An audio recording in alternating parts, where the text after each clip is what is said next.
Hello, pod smashers of the internet, and welcome to another episode of Bit Pod Smash, Where Gaming Goes to Grab a Beer. We are your hosts, Penguin and Termite. I am Penguin. I am Termite, and we are a weekly video game podcast smashing together ideas that you care about with video games. That's right, and tonight we are talking about franchises that have gone from 2D as their primary game design to 3D. And yeah, so we'll talk about which ones made that jump successfully, which ones didn't, just sort of break that down, why we think some succeeded and some failed, and what the ones that failed could do better should they want to give it another shot. And yeah, we'll get into all that and more, but first, we are Where Gaming Goes to Grab a Beer. So what are you drinking tonight?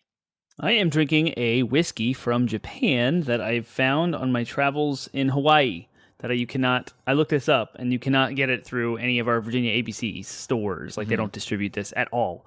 So I had to buy it, of course. So it is called the single malt whiskey, the Matsui, and it is a Mizunara cask. So Mizunara is a certain type of wood. They make barrels out of it. So it is a single malt whiskey distilled in the rich natural environment of Tottori and is rested in Mizunara casks. Combined with the malt aroma and rich flavor of unblended whiskey, a faintly sweet aged aroma tickles the nose with a smooth yet rich, lingering aftertaste. And there's a little bit more, but that's verbose. So I haven't had this yet. I'm drinking it right now for the very first time. So cheers to this. It smells like wine, which is wild. Oh, that is amazing. Nice. I was able to get down to Center of the Universe, and I got myself, I was down there. I got on draft some of this beer. It's called Monkey's Uncle, and it is a lemongrass triple, and it is 9% alcohol. It's really good. So I also decided to grab a 4-pack while I was down there. So nice. So I've already had this, but it's so good. It's both strong but drinkable at the same time. It's not going to knock you on your feet, but it's definitely got a very smooth, lemony finish. I'll read its thing though, because it's got a thing. Yeah, it's got a really great can. It's basically just a picture of a monk, like an old school monk, and he's holding lemongrass, I guess, and he's smelling it, and his head is a monkey. So he's a monkey's uncle, I guess. The thing says, big and bold, yet mysteriously complex, Monkey's Uncle's Lemongrass Triple is a modern twist on a centuries-old Belgian tradition that packs an unexpected punch. Fresh local lemongrass and classic malt flavors meld with Belgian candy sugar in a sweet, fruity, light-bodied brew you'll go ape over. Be the one with the monkey and taste the ale-volution. Well done, Go-To. Yes. Well done. So I love the puns. Yeah. All right, well, that's beer. So is there anything you wanted to catch up on since I haven't seen you in 2 weeks? Yes, I do, but it's all gaming related. So yeah. While I was on the plane on the way out to Hawaii from the East Coast, PlayStation Plus dropped all of their stuff, the big giant refresh, merging PS Now and PlayStation Plus, the 3-tiered system, it all released. And I was frantically trying to claim every single title I could possibly claim, because you can add it to your account or add it to your library. And if you do that, my hope was that I'd be able to get some Vita titles that are cross-buy for free, or at least part of this tiered system. But I was blown away. There's things on here that I didn't expect to see at all. I guess I missed the hype. And when I was scrolling through the title, that was the cool part about doing this practice, was that I saw everything that's there. And I'm on the premium tier, which is the most expensive one, because there was a deal where you could merge, and that's a whole thing. So, but I wanted to, I'm just going to throw out 5 titles that I now own. Well, I can play, I have access to, that I didn't expect, and that I'm actually excited to play. So I figured I would just share my excitement with the greater gaming community here about the PlayStation Plus. This is available at the medium tier. So these 5 titles that I'm going to say are on the PlayStation Plus extra tier. That's the one that goes from $50 a year or $60 a year to $100 a year. So that's the 1-step upgrade. Demon's Souls Remake. I can now play it. You don't have to loan me the copy. You don't have to drive across Virginia, right? The second one is Bloodstained Ritual of the Night. Ooh, that's good. I can now have access to that. Yeah. I want to know how much better it plays. I put it on my wish list because I didn't actually realize it was a PlayStation title, or else I might have asked for it on PlayStation instead of my Switch. Right. It is fun to play on the Switch, but man, it has performance issues on the Switch. And I'm imagining they're going to be much better on. Yeah, go ahead. Sweet, I can play it now. The Artful Escape is a fun little indie game that I played on Game Pass and fell in love with it and put it on my wish list for PlayStation. I was going to buy it, and I was just going to wait for a sale and buy it. I can play it now. So if you know what I'm talking about, then hurrah. Hurrah. Shenmue 3 was like the Shenmue franchise. 1 and 2 came out on Dreamcast. In the original Xbox, I think, was the sequel. And now the third one had been kickstarted. It's like one of the success stories of Kickstarter, one of the very few. So I can play that now. And then I also almost bought this game like a year ago. It is a remake of the original Star Ocean game, and it is called Star Ocean First Departure R, because Square Enix going to Square Enix name a game. Yep. And that's and then some other notable titles that I already own that are awesome. Guardians of the Galaxy, Ghost of Tsushima, Death Stranding, and Returnal are all there. So this really is like more of a PlayStation Game Pass than I thought it would be, with those like PlayStation titles on there. I know Guardians of the Galaxy is like a multi-platform one, but Ghost of Tsushima, Death Stranding, and Returnal all being on here. They may not be like day and date, day one, game coming to Game Pass in the future, but they're at least like putting some good stuff. Uncharted Legacy, Lost Legacy is on there. Uncharted 4, the PlayStation 5 version of those. So anyway, I go on, but it was extremely exciting. How much like comes eventually to, like, I wonder how much patient gamers are going to overtake like day one sales, right? Because the thing is, like, without there being a guarantee that it's going to come to a subscription service, like, people seem to be more willing to wait. Or sorry, people don't seem to be as willing to wait if there's no guarantee. But if there's a guarantee, right. then people are going to be like, oh, I'll just wait for it to come. Just wait. And not everyone, of course. There are those who will pay premium price for day one access to the game. But I think it's going to, I don't know. I wonder if it's going to be a higher amount of people just waiting for it to come to the service. Yeah, and the litmus test here is, when does Horizon Forbidden West go there? That's what I want to know. Because that'll be the perfect delta. It's a game that's already out. Yeah. And notably, if you are a month-to-month PlayStation Plus subscriber now, like today, and you pay $10 a month for the PlayStation Plus that has existed since 2013 or 2011, that same price will get you the premium tier if you buy a year. I didn't realize that. So a year of premium tier at once is $120, which is $10. Yeah, but that was another note. But anyway, that came out and all the excitement. I did mess around with Siphon Filter. It's a PlayStation 1 title. They brought a selection of PlayStation 1 games to the modern console. It's not streaming. You can download it and play it natively. And it was awesome. Like, it looks crisp. It has the NTSC 60 hertz version, so it has the 60 frames per second for those that were concerned. There's trophy support, and apparently the trophies are relatively easy and straightforward. And cheat codes don't break them, and games back then had cheat codes. So, I have a whole like new library of PlayStation 1 games to get some trophies in and have some fun. And there's a rewind feature and like save states and such, just like Nintendo's was doing with their old stuff.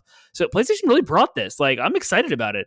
And the last closing thought I have is I was a PlayStation Now subscriber, so I did the PS3 streaming game stuff for a while, and I wanted to see if they had improved it at all, and they did. I went back and played the original Infamous, and it was much, much smoother. Everything loaded quicker. It was seamless in from like the PlayStation main screen into a PlayStation 3 game. There wasn't as many X buttons to press or like menus to go through. It was right there, and it was just higher quality in general. And yeah, great. So go Sony, you're doing your thing. It's great. It's good stuff. I just don't want to bother with it. I mean, I might down the road, but for now, I'm happy to get my 3 games a month still. It's just not worth spending money on it. They're not going to have day one titles for me.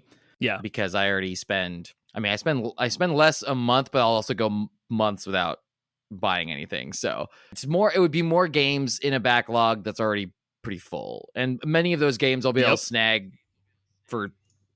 Many of the games are like the backlog of things that would be interesting to me. Like you had mentioned Guardians of the Galaxy, and there are a couple other titles that are like on there now. I'll still be able to probably find those for like $20 in a few months anyways. So, and that's just if I have time to play them anyways.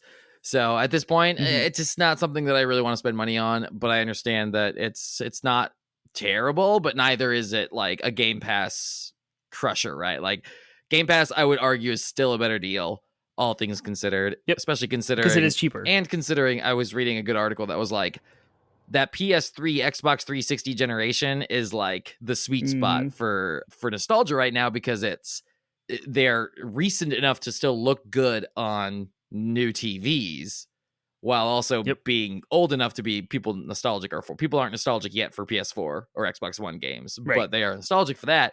And that's where Sony has just completely dropped the ball. And it is so. I mean, I don't really care about that much either. But at the end of the day, like it's just I think I'd rather take my money and buy Game Pass and get access to a whole bunch of games that I can play on my computer that are not that I'm currently otherwise console locked to. So I ain't made of money. I don't got money growing on my money tree. But there's a lot more value packed in there than I thought, because I was kind of lukewarm with the whole like transition. I was like, the tiered system's confusing. Sony, what are you doing? Why can't you get backwards compatibility right? How is this going to be? Like, what's going on? And so I was pleasant. You set your expectations low, and then you get pleasantly surprised. Yep. So that is a perfect example. So yeah, it's cool. It's different products for different folks. And you're right. I now have a massive backlog that is just overwhelmingly ridiculous.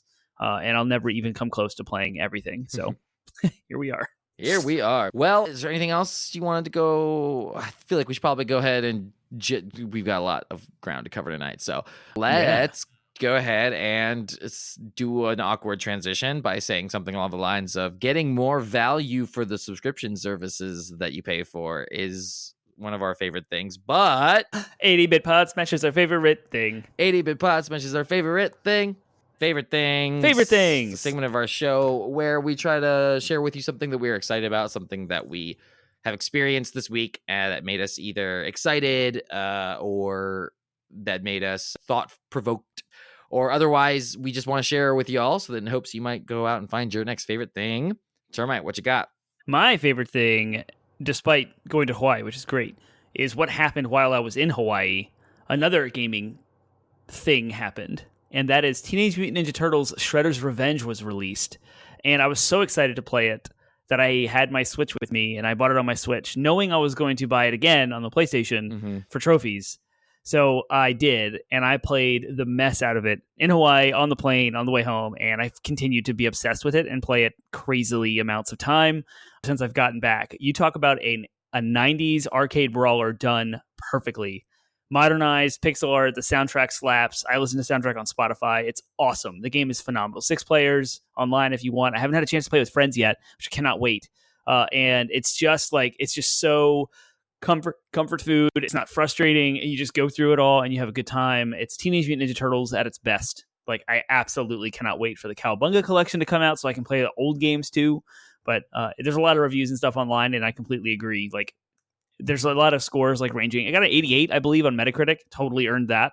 I would probably put it like 92, but it's me because I love that game so much. So that's my favorite thing. If you haven't checked it out, if you want to know anything more about it, I could wax eloquently an entire episode about it. So I won't do that here. That's my favorite thing. What you got? I got to go to the beach with my family last week. We got back on Monday of last week. So we had left the previous week, and it was like a long weekend, and we stayed.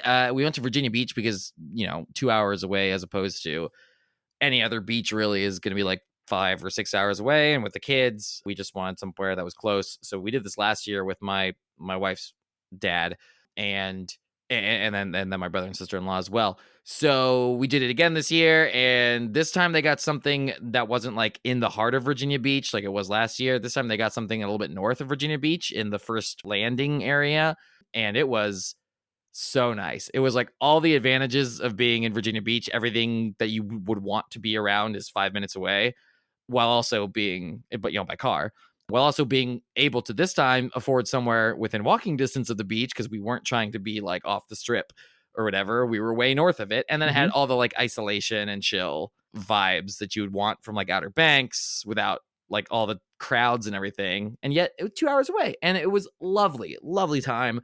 Just everything about it was great, right? So the kids were chaotic as always, but I was going into that weekend sort of expecting things to be miserable and never have a chance to relax. And though things were at times miserable with the kids, there were also some really good moments too. And not just moments where it's like, oh, thank God I don't have the kids. Like, I got to have some good moments with my kids as well, which is great. So, and my son made it all 2 hours without throwing up. In fact, yay, that was my next question. On the way down, both kids actually slept on the way down the whole way. Well, not the whole way, but like beautiful. A large part of the way. Not so lucky on the way back. It's the best, isn't it? But they did pretty good. But they also, it was not nap time for my son, and yet surprisingly he like passed out right before we got like, within an hour or so of home. I was like, Nice. yes. So yeah, that was good because I didn't know how, it's been so long, I didn't know how the car rides were going to go, and now we're pretty confident that we can actually start traveling with our kids again.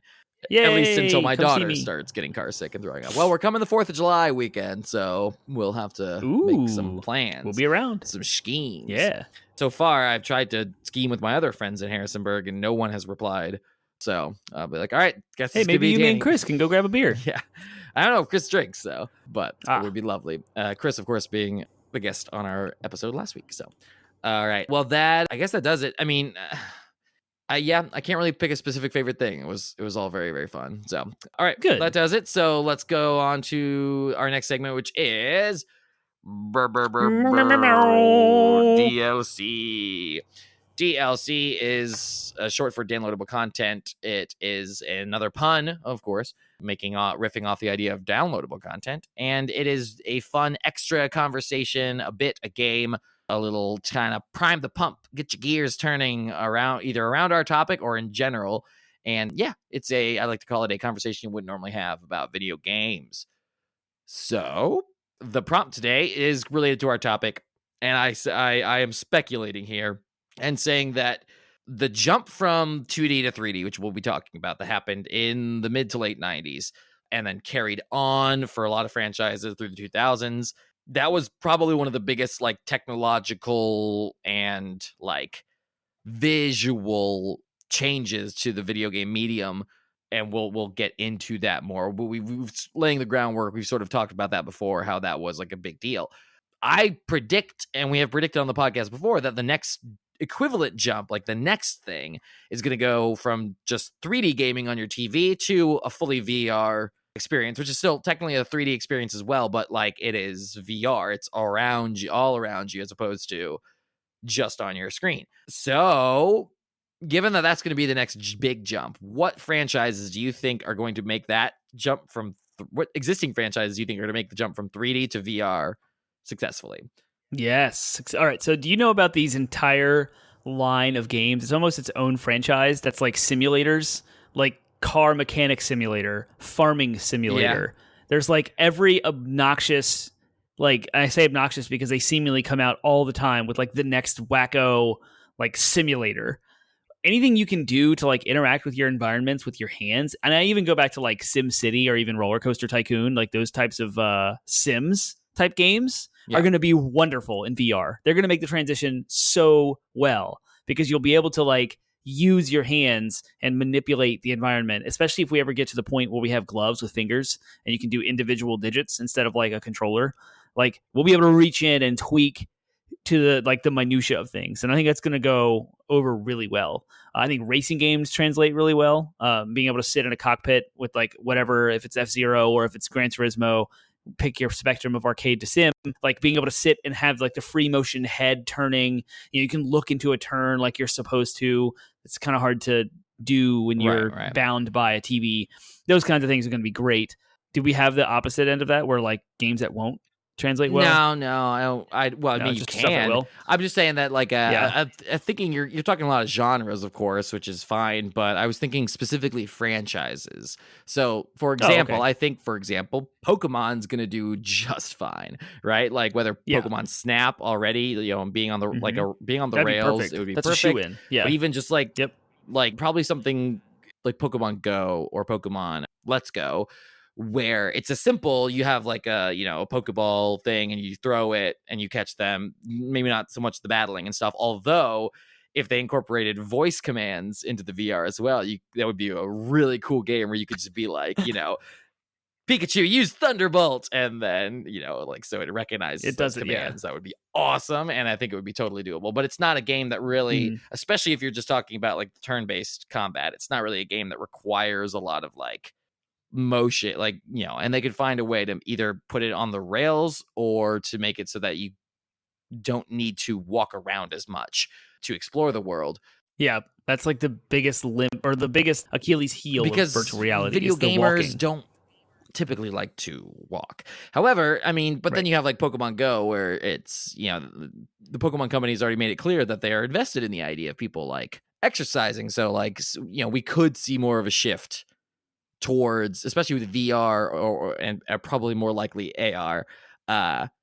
You'll see a shift towards games that are more active by their nature. Mhm. And but I think Pokemon as a franchise would be great for that. I think Mario is going to figure out a way to make it work too. I think Nintendo is going to find a way to make their tentpole franchises work. The only one I see struggling in a major way is Zelda, right? Like, yeah, how can you do that? You can't do it without watering down some of its great elements. Like Mario, you can totally find a way to make work and be fun as a 3D or as a VR game. But Zelda, it's like, without, like, again, it being sort of a spin-off title, I can't see them taking like the tentpole Zelda games and making them work. The part that would be really fun in the Zelda games would be sword and shield, Right. and being able to like block attacks real time and like swipe with your sword in a more real way. Yeah, but they did that with Skyward Sword to some degree. Skyward Sword, yeah. And it was, right. It was received. Yeah. It was controversial, right? It wasn't like some people just like, let me hit the button. That's why they put it back in the Switch version. So, I mean, I think most first-person shooters, though, like, hey, I mean, Half-Life Alyx apparently was phenomenal. Yeah. And proved that pretty much you could take, like, Halo, Metroid, pretty much all of what you consider and find a way to make it work. And I think Metroid in particular would be incredible. Could you imagine a Metroid Prime in VR? The immersion in the environment, the atmosphere, the music. Exactly. Yep, exactly. Give it to me. That's what I'm thinking. So, yeah. Cool. Awesome. Well, that is DLC. Which leads us to our main topic then. So we have talked about this before, right? We talked about this from a top, like, high level, how like in the mid 90s, there was this jump from 2D to 3D, and franchises started pretty much left and right, like coming out with 3D games. Like some of them are lasting, some of them are not. So we're going to zoom in more specifically on the effect that jump had on specific franchises and why, for example, you don't really see any more Castlevania games. I mean, Konami's whole deal is a whole deal. But even before, right? Like the last Castlevania game that we got, like, at all was the Legacy of Darkness stuff, which is more of a Devil May Cry inspired spin-off than anything else, as opposed to like there was no like Castlevania title or line.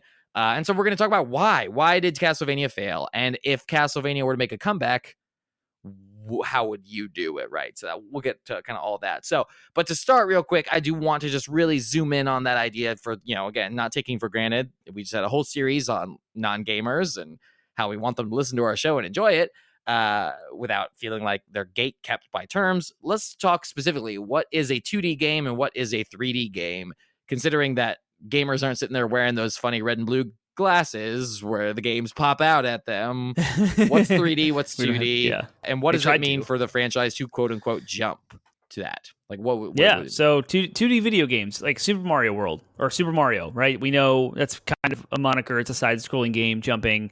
You play it on your phone because there's like Super Mario Run, very locked to a 2D plane. It's left and right, up and down, and that's it. There's no in and out. So the jump to 3D is the omnidirectional, the 360-degree viewpoints and angles. You go in and out of the environment. You can fully explore in all directions and move a camera around. That's 3D. So 2D is very much fixed.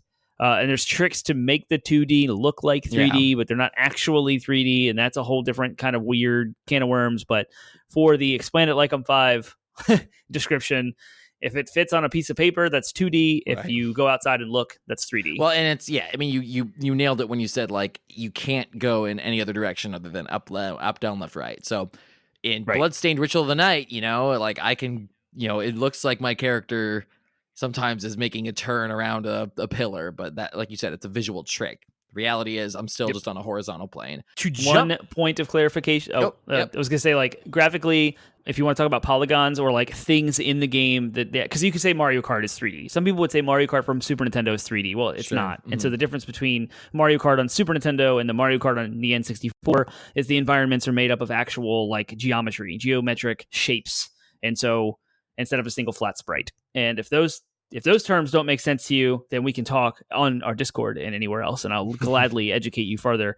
But having a flat icon, like a desktop shortcut icon as a sprite versus a fully fleshed out thing made of multiple triangles. So now you go ahead. Yep. That was my I was last. just going to say, like, to then jump from 2D to 3D would mean that there is either the mainline games are now in like you said, a 3D environment versus like the main games. Like sometimes franchises will still come out with 2D, like, versions of their franchises. But for the most part, like the main tent poles of the franchise are now 3D. And yeah, that's kind of what it means to jump, is that, like, this franchise is now, for all intents and purposes, 3D games. And now, granted, this entire conversation only applies to a very there are franchises that will never have ever dealt with this, right? Because there are plenty of franchises that were only ever always 3D. Pretty much everything from the 2000s on has been more or less 3D, with, again, some exceptions being indie games really brought back to it. So that, but very few of those games seem to give any indication they will ever jump to 3D, right? Like Hollow Knight, for example, like it's going to be 2D, and it should be. Like if they ever did a 3D Hollow Knight, they would just basically be like cartoon Dark Souls, and it would have to live up to that standard, and then of course it would have to have a budget and all that for that. And it's like, no, just like indie games are probably going to, again, they made the choice to be 2D for a reason. So that again, that's just to say, this really only applies to like anything made before 1998, but even maybe as late as like 2000 is what this conversation would pretty much entirely apply to. I guess you could argue that like RTS games like StarCraft and Warcraft 3, like Warcraft 3, kind of what you're saying. It's like it's 3D. It has 3D models, but you can't move omnidirectional. Right. It's isometric, right? True. Which for all intents and purposes, that clarification. Yeah, exactly. I mean, Diablo is the same way, right? Like for all intents and purposes, it's you're on a 2D plane. Yep. And for those games to make the jump to 3D, again, like would be like what, the rumor was that, or the leak was that Diablo 4 was going to move to be more like a Dark Souls title, where it was behind the shoulder and omnidirectional with the camera. And they scrapped that plan and went back to the isometric style. So, I mean, it can be very, that's why isometric is kind of its own thing, because it's like, no, those are like fully 3D rendered environments, but you can't move in them as if they are 3D rendered environments. That's why, again, we say isometric still, because even though that word means something a little bit more nuanced and specific than that, it's come to sort of be applied to any game that's that top-down fixed viewpoint. Yep.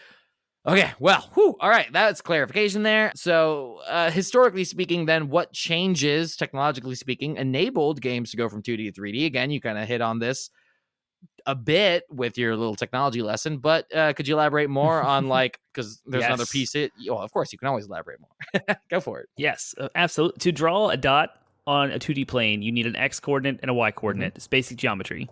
To draw a line between a point, you need to have a second point, so you can draw a line. That's all 2D work.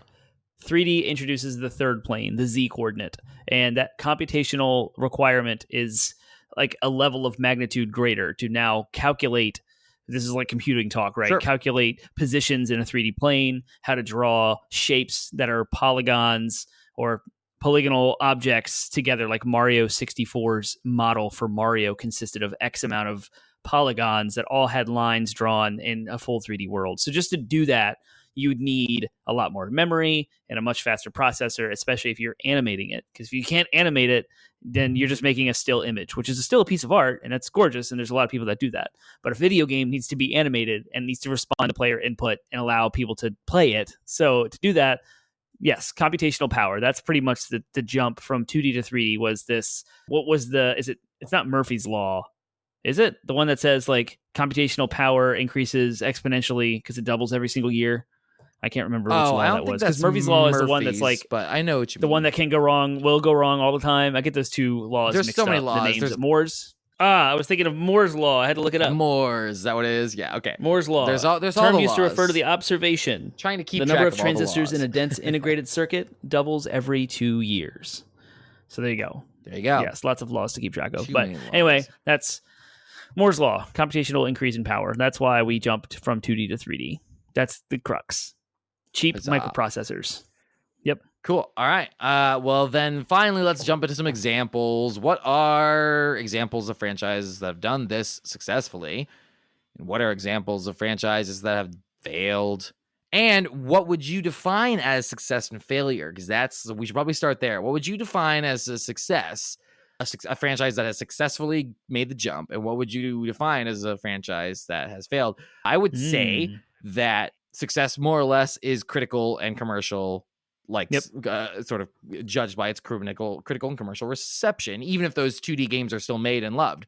So Metroid, I think, if we can jump into examples, I think Metroid is an example of a franchise that like still does both very well and has more or less, I mean, with some exceptions, like been, their games in both, right? Metroid Prime was lauded and praised and beloved, as well as Metroid Dread, right? Like these games still do well in both cases. And Mario too, right? Many Mario, Paper Mario is still adored and beloved, as well as Odyssey. And holy crap, I've been falling in love with Galaxy as I've been playing it with my son as a game to play with him recently. That game has blown my mind. What it was doing. That's like the third Mario game, by the way. It's the third 3D Mario game. That's crazy. Super Mario Galaxy. It is. Yeah. No, I mean, that makes sense, and that's crazy. It's so good. It came out the year I graduated high school. It's so old, and yet, I mean, I know there were probably visual improvements on the Switch, but like, it both looks and feels like it came out 2 years ago. It's crazy. Yeah. Anyways, but amazing.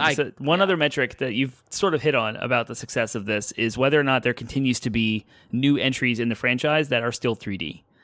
So they continue to push the franchise in the same direction over and over again. So you look at like Zelda, Ocarina of Time, followed up by Majora's Mask, followed up by Twilight Princess, and it goes on, right? The 3D Zeldas all the way through. So that was successful. It worked. Not only was Ocarina of Time critically and commercially lauded, but there has now an entire string of 3D Zelda games afterwards, indicating it made the jump successfully. Right. Here we are, Zelda, Breath of the Wild, right? Yep. Yeah, and then I would say that not always gracefully, but I think Pokemon has made the jump pretty successfully at this point between Arceus and Sword Shield, and I don't know when they first really got rid of that isometric viewpoint and gave they sorted the hybridization in the 3DS space. So Black and White was on regular DS, and then X and Y after that. X and Y was really the first like 3D models all the way through. Right. So that I agree. Yep. Successful. I would say Resident Evil. It's a little different because it's camera angle. It was. I mean, would you define it as 2D? I kind of would. I would not. I would say it's questionable, but it had those fixed angles. And those, and so for that regard, and still images. I would say jumping. I mean, it was a pretty easy jump for that franchise because it already laid the foundation with its 3D like environments from its early titles. So you're talking about like Resident Evil going from 1, 2, 3 to 4, pretty much from 4. Yep, to 4. Right, like the transition to 4. It was like magnificent and seamless as far as I'm concerned. And that's where they finally moved the camera. For those who don't know, it was a top-down isometric game. It was a painted like static image with a 3D polygon image on top. That's why I would not declare Resident Evil as a 2D game, because it has a full 3D model rendered of Leon and Claire and all the other folks from Chris Redfield from Resident Evil 1, like imposed on a static background. And Final Fantasy VII did the same thing, and that's also a 3D game. And so because those games are there, there's an argument to be made whether it's 2D or 3D, but I get it, the hybrid part, and there's arguments to be made on both sides. So 2D going from that entire like fixed camera angle mentality to like Resident Evil 4, it's third person camera over the shoulder, very action, free exploring kind of vibe. Cool. So I totally understand. And that was very successful because every Resident Evil since then has been that, even including the remakes. I'm going to blast through a few of these. I would say, so Warcraft, even if you consider Warcraft 3 to be 3D because it has 3D models. I do. Yep.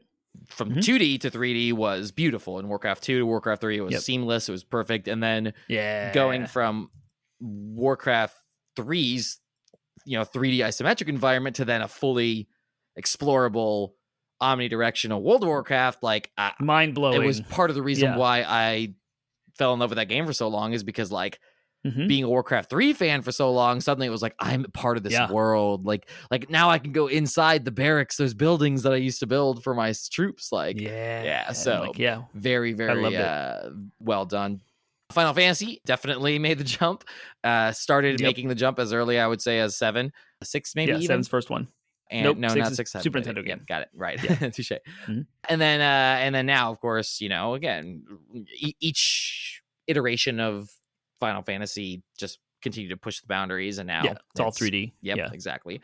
You probably added the rest of these, so I'll let you talk about the rest. So Metal Gear Solid is PlayStation 1 3D game, but the Metal Gear series was existed prior to that. So the jump to 3D with Metal Gear Solid, obviously successful. Grand Theft Auto, it wasn't 3D until the third one, and obviously that changed the entire world of video gaming and all of it. Like that was one of the most monumental shifts in gaming ever, and that was the introduction of an open world requiring 3D technology. I put Donkey Kong 64 on here, because it took what Donkey Kong Country specifically was, the really difficult platforming, and like translated it to a 3D space well, because that game is very difficult, especially as you progress later on. You and I would say yes, for sure. I grew up with Donkey Kong 64, but I think there's a reason why we haven't seen a 3D Donkey Kong game since. Because I don't think it was critically well received. So I will agree with you that as far as I'm concerned, it was an excellent game, and I am brokenhearted they haven't done. I would have loved a Donkey Kong for the GameCube. I would have loved a Donkey Kong for the Switch, right? The Wii U and the Switch. But they haven't made it, and the last one they made, again, the last Donkey Kong game they made was Tropical Freeze, which just goes to show how I think Nintendo considers it success. So I would probably actually we'll talk about that in the failures. I have it listed in my cool. Yeah. So cool. All right. Yep. And then I wanted to highlight 3 different genres here. I know specifically it was Quake, because id Software had made Doom and had made Wolfenstein, which were those kind of 2D sort of games that look 3D, but the first like full-blown 3D was Quake. And then the fighting genre, Virtual Fighter was the first 3D fighting game, and that was pretty successful at its time. And then Virtual Racer from Sega, Ridge Racer from Namco, and Daytona USA was kind of like the transition of racing to 3D from like the old arcade games. And so those are all super successful, and those genres have done nothing but 3D ever since. Cool. Yep. With the occasional like 2D fighter, of course. That happens. Exactly. Because sprite based, like Dragon Ball Fighter Z. It's pretty fun. Fighters. I haven't played it. I don't know. All right, failures. Let's talk about failures. Now, I would define a failed 3D franchise as something that, again, didn't make critical or commercial success, and now the 2D games not only are more well received, but they're also just right. They're better, right? Like I feel like the two tent poles of this and the ones that really actually inspired this for me were Sonic and Castlevania, with the exception I would say of like Sonic Adventure. I really think they did nail it with those games, Sonic Adventure and Sonic Adventure 2. But they haven't nailed it since. Like it's just I don't know where they started going wrong, but they just like everything's kind of since then.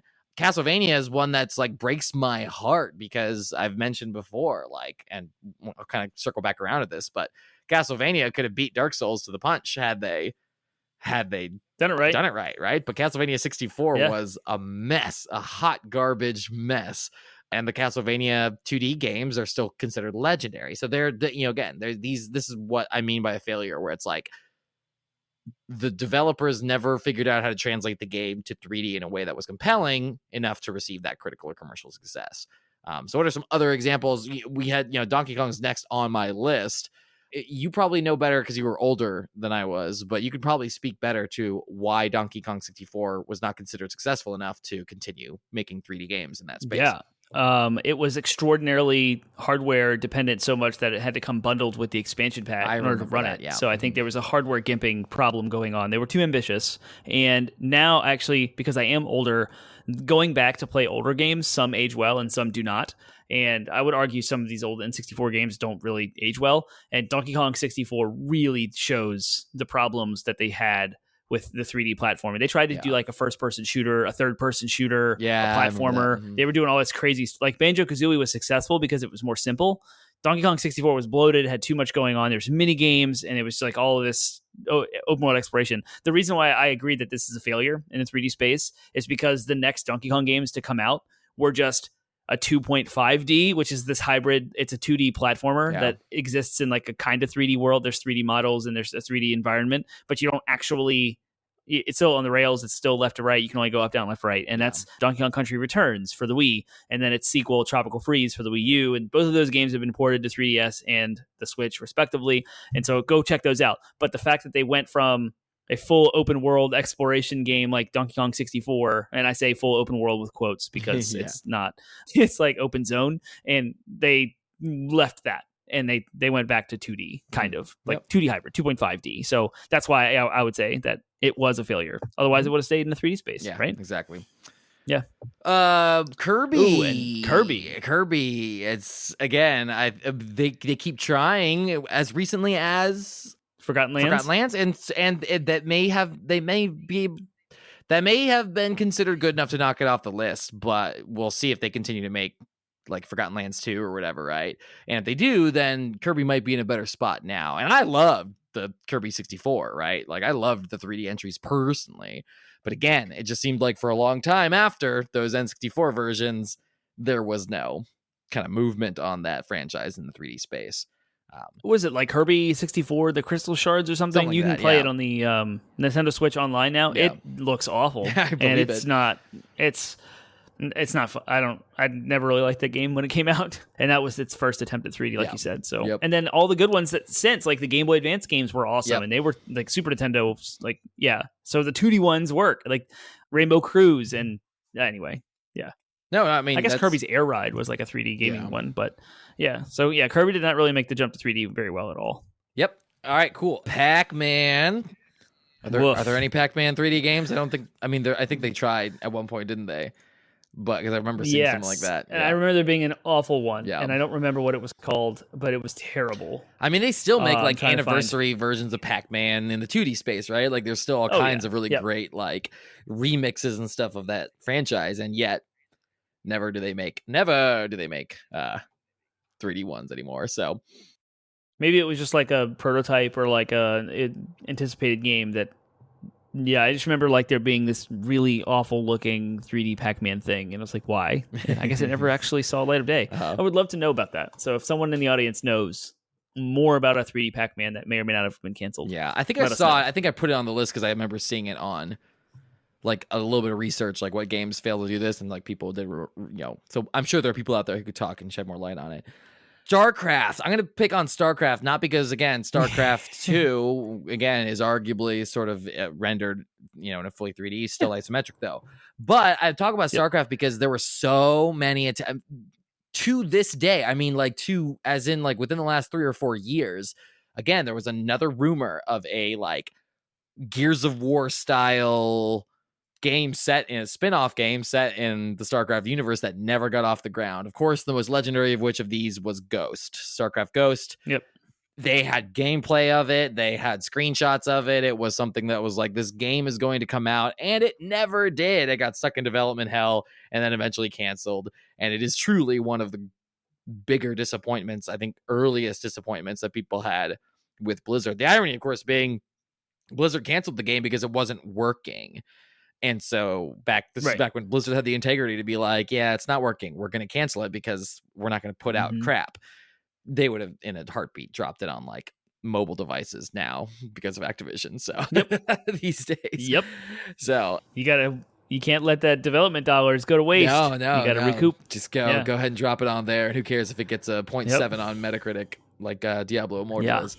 Wasn't there like a lot of rumors of World of StarCraft floating around for a while too? Like there the follow-up always to World of Warcraft was, but never taken seriously. I think most fans acknowledged that they wanted to take StarCraft in more of like a AAA shooter area, like AAA third person. In fact, they probably wanted to do that before they decided to go make Overwatch. But yeah, no, there was never. I don't think there was ever. There was like Project Titan, which was supposed to be an MMO, and that became Overwatch. And it was supposed to be like a more sci-fi MMO, but it was never a StarCraft. That was good. You just reached into my brain and dusted off some cobwebs. I completely forgot all about that. That's funny. Cool. All right, what's next? Oh, Brawlers, right. Yes, thank you. And that's fresh in my mind, Brawlers, because Teenage Mutant Ninja Turtles Shredder's Revenge just came out, and it's a brawler. It's a side-scroll beat-em-up game. The failed ones, I actually did a little research on this. Final Fight, Golden Axe, and Altered Beast all had 3D game entries that tried to take the brawler game, the arcade game of the 90s, where you have 4 people mashing buttons and using joysticks to just murder a bunch of things on the screen and like work your way through. Doesn't work in a 3D environment. You cannot change that unless it looks like Gauntlet Legends. It's not going to work. Right. And those are failed like franchises that didn't make the 3D space and ultimately ended up back in the 2D world with new entries. I believe there's like a newer Final Fight. I think there's a newer Golden Axe that just it's like isometric top down. Right. And Altered Beast doesn't need anymore. We're just going to put that away. And then some of the old like platformers tried to make the jump like Mario did and failed miserably. And that's Earthworm Jim, Prince of Persia, Bubsy, and Contra, believe it or not, has dabbled in some of the 3D stuff. And those were all like early 90s flops or late 90s, early entries in those franchises in the 3D worlds were all flops. So they did not make it. Yep. So yeah, there you go. Cool. All right. Yeah. So that our next question now is: have you identified any patterns? Do you think there are any patterns? Why is it? This sort of goes to the why. Why do some games succeed and others fail? So based on like our definitions of success and failure being critical and commercial success, and the continuation of that line being primarily, the space in which it's most successful, either 2D or 3D. Why do you think it is? What about that jump seems to be so challenging and fraught with failure? It is ridiculously hard to nail gameplay. It's all about gameplay. That's the king. That's what matters the most. That's what Nintendo puts at the center of all of their experiences. Even their worst games are still fun to play. They're bad for other reasons. Yeah. It's gameplay. Gameplay is king. And so adopting these franchises in a way that... So Nintendo spearheaded the way with Mario 64. And so everyone else was like, oh, Earthworm Jim, let's make that do the same thing. And if you don't get the gameplay right, which is incredibly difficult and technically challenging, it's not going to succeed. And so I think a lot of these failed 3D adaptations, looking at like Castlevania, what made Castlevania great? Yeah, now in hindsight, we know the perfect 3D Castlevania would be a Dark Souls type game. A Soulsborne game would be the ideal, but it took entirely different creator from a different genre to like make that. And now we can see how well that would work. Yeah. And then you look at Nintendo innovating the Metroid series. They tried to make a 3D Metroid game that is sort of like the original Metroids, and that was Metroid Other M, and that didn't go very well. And that was kind of a hybrid of like 2D, 3D, but then they optimized it, and now look at the last two entries, Samus Returns on the 3DS, and now Metroid Dread are absolutely phenomenal. And they are considered 3D because they have a 3D environment, but you can't go in and out. It's just up, down, left, right, which is a 2D at its core. And so it's just analyzing like what makes each franchise tick. And then if you do adopt it to 3D, what do you miss and what are the challenges? And it's so hard. It's such a problem to overcome that few succeed. Yeah. In the transition. So yeah, I'd say that, like you said, nailing gameplay really depends on, like, you have to have, number one, it's helpful if there's something to compare it to, right? Like, granted, it speaks to Nintendo's forethought that there was nothing like Mario 64 and there was nothing like Ocarina of Time when they made them. They were just like, all right, we're going to do it. So I feel like it's those trailblazers that really, set the tone. But where there are, at that point, at a certain point, there are plenty of games that, like, by the time Donkey Kong 64 came out, there were plenty of games that Donkey Kong could have emulated and been more simple in scope. Like you said, that was trying to be like a third-person shooter while also trying to be a platformer while also trying to be blah. And it's like they bit off more than they could chew. 5 playable characters. It's just like, it was like, okay, that game had great bones if they had just stuck with like making it feel like Banjo-Kazooie, for example, and just with Donkey Kong and maybe Diddy Kong, that they had just kept it more simple, right? Then they were so close, right? Tiny Kong. Yeah. And then Sonic is a weird one because like Sonic, Mario was all about jumping. Sonic was all about running, right? Like, granted, they were both platformers and had more or less the same thing, but Sonic built itself on speed. And in like the lore of the game, Sonic is like the Flash, right? Level speed. Maybe not quite as fast as the Flash, but he's a speedster. So the game has to have that sense and feel of speed. And I think that's where they always get criticized. Even the most recent title, even Sonic, Frontiers. Yes, it's not out yet. That's not out yet, but people have played the demos and seen footage and stuff, and they're saying that like it doesn't feel like you're running fast through this world and going fast. So that momentum, it's like, it really, there is nothing like Sonic. It's not like we have Flash games. It would be awesome if we did. Can you imagine playing a game like the Flash? It's come on, Rocksteady, right? I was gonna say it's totally it's begging for, I think, a proper video game adaptation. But I mean, again, games don't seem to handle speed well because you have to have so many considerations, right? You can't go so fast that the players don't understand what's happening. So even when there are like speed mechanics where the character is moving faster than the speed of blah blah blah, it's almost always they just slow down the other action around you, so it's all illusion. Max Payne style, bullet time. Exactly, right, exactly. So like, translating that, but if you're playing as Sonic or you're playing as the Flash, you want to feel like you're going fast, not feel like everyone else is going slow. That's a different sensation and has a different effect entirely. Yep. Exactly. So the 2D games make they get the balance for Sonic. They strike that balance of speed and like platforming really well, and have never, I think, been problematic in that space. But it's like almost always a complaint about the 3D games. It doesn't feel fast enough for Sonic. Yep. So yeah. And there's like so much platforming, it stops and interrupts the gameplay. And what's interesting is comparing Sonic Adventure 1 on the Dreamcast to Super Mario 64, which are kind of each of their own franchise's first big entry in the 3D world space. Yep. And Sonic Adventure is more cinematic. There's voice acting.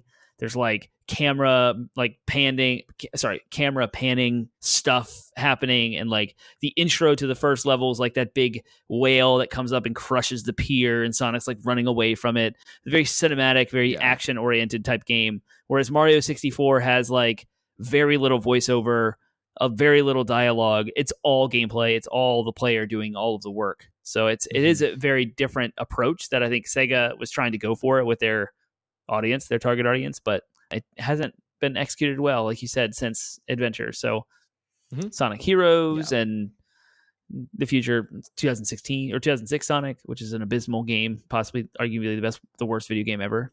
So there's that. Yep. So hopefully Sonic Frontiers can bring it. They're going for like really good scores, is what the producer said. So we'll see. I mean, the early impressions people have said about the gameplay are not super favorable. So I hope they're going for good, right? Like we had this conversation in our Everything Sonic episode. I was like, it needs to, right? It needs to join Mario in being like a gaming staple of like 3D Sonic games, and yet it never has for so many decades at this point. It like has never been able to successfully be what people want it to be, and it's just disappointing. But again, it could, right?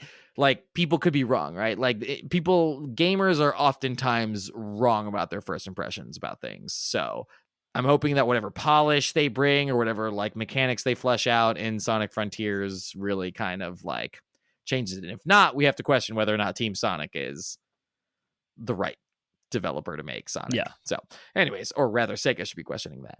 All right, cool. Awesome. Any other thoughts there about why games fail? I mean, I think you're right. I mean, I think ultimately it boils down to like at the end of the day, you have to capture what makes the 2D games great, right? Like that is why the other ones are successful, right? Like Mario feels like a Mario game. Mario feels like Mario whether you're playing 2D or 3D, I should say. Yep. Hell, Mario feels like Mario feels like Mario even when you're playing like Mario Strikers or Mario, like, right? Like Mario Hoops, right? Yeah. Like those games the Mario team has a really good sense of what a Mario game looks and feels like. And they've kept that like, again, the games haven't always all been great, but they've kept that like uniformity of design throughout them. And so like a game by going to 3D, a game can't suddenly not feel like its 2D counterparts. It has to still feel like it, but then also has to be a good game, and it has to be compelling in the same way that the 2D games were compelling. And I mean, people love Castlevania because it's hard. People hate Castlevania because it's hard. Castlevania is not just arguably, Castlevania is 100% harder. The original Castlevania is harder and more unforgiving than Dark Souls. Easy. So had they, I mean, there's no save, right? So you die at Dracula, you start over from the very beginning in Castlevania. Yep, that's it. And it's not even a roguelike in the sense you have progression. It literally is just you start over, you're done, game over, have fun, right? Like it's super unforgiving, right? And had they been able to though take that nugget of difficulty and made it something that was less frustrating, you would have literally had Dark Souls back in like 1998, 98, 99 when Castlevania 64 came out. So it's fascinating, but cool. Awesome. Very much so. All right, cool. Well, our last question then is for the franchises that failed, just sort of piggybacking off of what we were just talking about, what are some things they could do differently now? What are some genres or design elements that they could use to bring those franchises forward? And what developers do you think would be best suited for each one? So like I said, Castlevania needs to hire one of the sort of premier, it doesn't have to necessarily be from software though. If they did, if Hidetaka Miyazaki got to make a Castlevania game, I would poop myself. I don't know if he would want to, but if he did, like Castlevania has enough like interesting lore and it has enough of that vibe, I think, that like, I mean, you can tell Dark Souls is riffing off of Castlevania in like a meaningful Yeah. way. And Castlevania did the whole like gothic / cosmic horror thing long before Bloodborne did. You know, for even though it's just Dracula essentially, like some of those monsters are like terrifying and horrific beasties, just like in Bloodborne. Mm-hmm. That said, I think that like Team Ninja would probably be okay at doing that, you know, that do Neo and stuff like that. Oh, I'm trying to think of the ones that did I mean, it was just like it was Bandai Namco in general, I think, that did Platinum. Platinum would be good, but Platinum is more of like, they're not Souls like, right? And then, like I said, it could also be that genre too, but I feel like that's what the Legacy of Darkness Castlevanias or whatever were trying to be, was more like Devil May Cry Platinum, and it wasn't really like a good fit, because like Castlevania is originally was more of a horror intrigue game mixed with action, and if I'm thinking horror mixed with action, I'm thinking Souls like. Keeping that difficulty, I think, makes it the stakes really higher, and so I would want someone who has like done that before. But we don't have to talk too much about Castlevania. What do you think? What would, like, again, given Sonic Frontiers is still a question mark, what do you think it would take to get Sonic like into, and what developers, if Team Sonic isn't up to the snuff with Frontiers, who would you then, if you were Sega, put in charge of that? And it doesn't have to necessarily be a Sega. Right. Yeah. Developer could be anyone, right? I mean, obviously, I'm going to give it to the team that made Breath of the Wild. Like, make Sonic good, folks. Like, and make it great. I think, and that's what the director of the Sonic Frontiers is beating the drum of quality now. Yep. And emphasizing the review scores as being the goal here, not sales figures. And, well, I hope reception is also there, but if you're just focusing on quality and it's bug free and it feels good to play and it makes sense and you can play it from beginning to end without a bunch of jank, then you're onto the right track. And that's exactly what they need to do. But you can see the trend. Like, you talk about what other genres and design elements could be used to successfully bring franchises forward. Everyone's doing the open world thing. Yep. We're seeing open world Kirby, open world Sonic. Like, that's because Horizon Zero Dawn and Breath of the Wild did so well in that space. And so we're seeing now adaptations of those things. And even if you go back to, as far as like Star Fox, and yes, Star Fox on Super Nintendo is one of those games that looks 3D, but it's not actually 3D. Star Fox 64 was the jump, and it was absolutely incredible. It's a shoe-in. It made sense. Then you had Star Fox Adventures, where it was like, oh, how can we iterate again and do something that's like open zone, made by Rare, kind of Jet Force Gemini exploration. And like, I thought that game was a gem. I love that game, Star Fox Adventures. So there's that aspect of like bringing a game from a 2D space to a 3D world. Does it make sense to have the kind of open zone exploration or open worldness to it? And then how do you adopt the gameplay, like you said, to preserve the original one? And so failed franchises here, like, how could you make, I mean, to see like StarCraft Ghost resurrected as a Gears of War title would be awesome. But the core of StarCraft is RTS strategy. So how do you do, I've always thought like a natural selection. Is that what the game was called?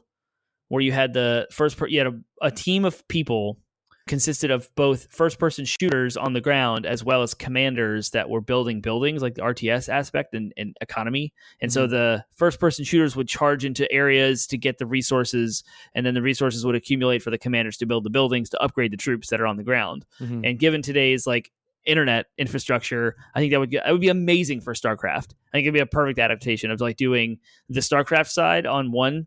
Or maybe even go like EVE Online versus that one game that was like, I think it was, what was it called? Crap. EVE Online was like the space MMO where you have like the ships. But there was an adaptation of EVE that was a first-person shooter, and the battles that were happening on the planets where the troops they were directly tied to actions happening in EVE, and it was way too complex and it like didn't do well. But something like that would be wild for StarCraft, like fully adapt that into a 3D space where you have the space battles happening, but when you deploy your units, it switches to like someone on the ground who's controlling someone in a first-person arena shooter. Like, I don't know. Yeah, no, I mean, I'm okay with. There's lots of innovation could happen. I'm personally okay with like StarCraft remaining a RTS game, but like, I also feel like that universe is so like they've done so good building out that lore that I would love to see like a some kind of third-person shooter in that space, something like Outriders, even where it was like, like, you know, there was some elements that, you know, Blizzard does, for better or for worse, and mostly for worse. But like they have historically done the loot thing really well, and being able to translate the, Destiny beat them in many ways to the punch of like, and Borderlands in many ways too, right? Like all of those games were inspired by Blizzard's work in World of Warcraft Loot. and in Diablo. It's like, it's a shame Mm-hmm. that Blizzard had set themselves up to, they had this sci-fi universe, and then they had all these developers that could make good loot games. It's like, oh man, like a StarCraft looter shooter would have been actually probably pretty awesome had they been able to get it out. But even something like StarCraft Ghost, where it's like a stealth sniper, like something like Metal Gear Solid, right, where it's some stealth, but with Zerglings instead of people, would have been, and Protoss, right? Like so Kojima can make that, right? Even could, oh my gosh, yeah. It would have been great. Well, Blizzard should not make anything. Blizzard should no longer be allowed to make any Blizzard games. That's kind of like, I'm on the record of saying that at this point. Yeah. So, anyways, the way that your question was phased, like, what are some genre or design elements that they could use to successfully bring them forward now versus what we had back in the 90s? Yeah. Is like, now we have so much stronger computational ability to present cinematic experiences. Like Sony's crushing it right now in that space, like being able to produce the summer blockbuster feels over 40 hours experience, like Ghost of Tsushima, right? So like, we can have that now. We can leverage something of that magnitude with an old beloved franchise, and I think it would be wild. Like, you could take, well, the Prince of Persia remake is supposed to be like, I don't know what's going on with that. Apparently, like, pre-orders were canceled or something. I don't know, but that could be an example of bringing the original Prince of Persia game forward in a unique way. And we have, we talk about open world, but there's different flavors of it. You have the Assassin's Creed, the Ubisoft Far Cry type flavor, and then we have the Breath of the Wild on the other extreme of that. And so there's the spectrum of open world that we can produce any of these things. And like, platformers seem to lend themselves, I guess, because we're used to it. It could make sense to take a 2D platformer and turn it into Mario 64 and then go from there. But I think there's a lot more nuance and innovation that could happen in just doing that. So you take like Earthworm Jim, and you could turn it into something very unique and very cool that actually presents a really cool story that you could do. Like, you could, I have no idea. There's so many possibilities, but like any of Sony studios are doing this. It's just, they're not taking 3D or 2D franchises and bringing them forward. They're just making new ones that are awesome. So, yeah. Yep.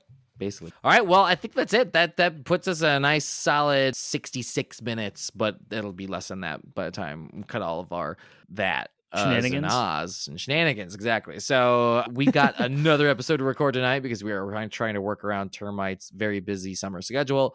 And so we're going to end there. But I think I had a blast talking about this. This has been on my mind for a while. And I've been wanting to talk literally about all those things we talked about and all those games and imagine what they could be if they were just better. So we want to hear your thoughts as well. What are some games that we missed? What are some franchises that we missed? And I mean, even if you want to comment on our DLC question, do you think VR is the next jump? Or do you still think it's a gimmick, overrated, never going to come to fruition in the way that we imagine it? And then if it's not VR, what is it? What's the next big jump? And which games do you think are going to be successful in those spaces? So we want to hear all those thoughts and more. Termite, where can the listeners share their thoughts if they have them? Correct me about Brawlers by telling me how Rocksteady adapted Batman perfectly in Arkham Asylum over at 80bitpodsmash.com. And that's our landing website, 80bitpodsmash, where we have links to all of our social media outlets, Facebook, Instagram, Reddit, Twitter, as well as our Discord server, where you can jump right in and you can answer the questions we posed in this show, as well as provide your thoughts, comments, questions, concerns, and ideas to us. And yes, that is a riff stolen right from Colin Moriarty's Sacred Symbols. He says the exact same thing, and I like it. So flattery is the mimicry goal on that. Sincerest form of flattery. That's you get it. Yep. And we also have links to all of our podcasting platforms. If you're listening to us on like YouTube, or you found us in person and you want to know where you can get our show, we have links to Spotify, iHeartRadio, Google Play, Apple Podcasts, etc., as well as our RSS feed. And you can find all of that 80bitpodsmash.com. All right. So next week we are going to be talking about the thing that we're going to talk about right now, because of time and ahead of time, but we will be celebrating the 4th of July, And we'll be talking about the most 4th of July thing to talk about on the 4th of July, which is explosions. We're going to talk about explosions in gaming.